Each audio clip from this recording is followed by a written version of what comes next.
இப்போ மந்திரங்களிலேயே அதிசக்தி வாய்ந்த மகா மந்திரம் எதுனா வேல்மாறல் மகா மந்திரம் தான். யார் ஒருவர் 48 நாட்கள் இந்த வேல்மாறல் மந்திரத்தை பாராயணம் பண்றாங்களோ அவங்க வாழ்க்கையில என்ன நினைச்சு முருகப்பெருமான வேண்டாங்களோ அந்த நியாயமான கோரிக்கைகள் அனைத்துமே நிறைவேறுங்கிறது ஐதீகம்.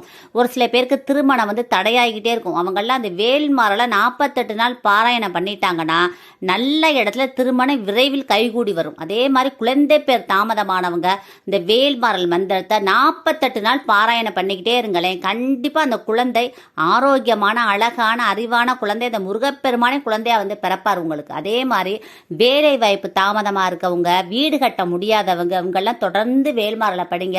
ஆரோக்கிய குறைபாடு உள்ளவங்க இவங்கெல்லாம் 48 நாள் தொடர்ந்து வேல்மாறல் படிச்சுட்டு வந்தீங்கன்னா உங்கள் வாழ்க்கையில் அனைத்துமே நல்ல காரியங்கள் அனைத்துமே சுபகாரியங்கள் அனைத்துமே விரைவில் நிறைவேறுங்கிறது ஐதீகம். அதனால வேல்மாறல் படிங்க. நீங்க வேல்மாறல் படிக்க படிக்க அந்த யமன் கூட உங்கள்கிட்ட வர பயப்படுவான். முருகப்பெருமானுக்கு அவ்வளோ சக்தி வாய்ந்தது முருகப்பெருமானுடைய வேல்மாறல் மந்திரம். முருகப்பெருமான் துணை இருக்கும் பொழுது அந்த யமனே உங்கள்கிட்ட, அந்த யம தர்ம ராஜனே உங்கள்கிட்ட வர பயப்படுவார்னா பார்த்துக்கோங்களேன். அவ்வளவு சக்தி வாய்ந்தது வேல்மாறல் மகா மந்திரம். அதை படிச்சுக்கிட்டே இருங்க, தினந்தோறும் படிங்க. உங்க வாழ்க்கையில மிகப்பெரிய முன்னேற்றம் இருக்கு. உங்க வாழ்க்கையே மிகப்பெரிய பிரம்மை பூட்டு வாழ்க்கையை முருகப்பெருமான் உங்க வாழ்க்கையை உயர்த்தி காட்டுவார். இந்த பதிவை எல்லாருக்கும் ஷேர் பண்ணுங்க, கமெண்ட் பண்ணுங்க. எல்லாருமே நல்லா இருக்கணும் ஃப்ரெண்ட்ஸ். Thank you friends. வாழ்க வளமுடன். தேங்க்யூ.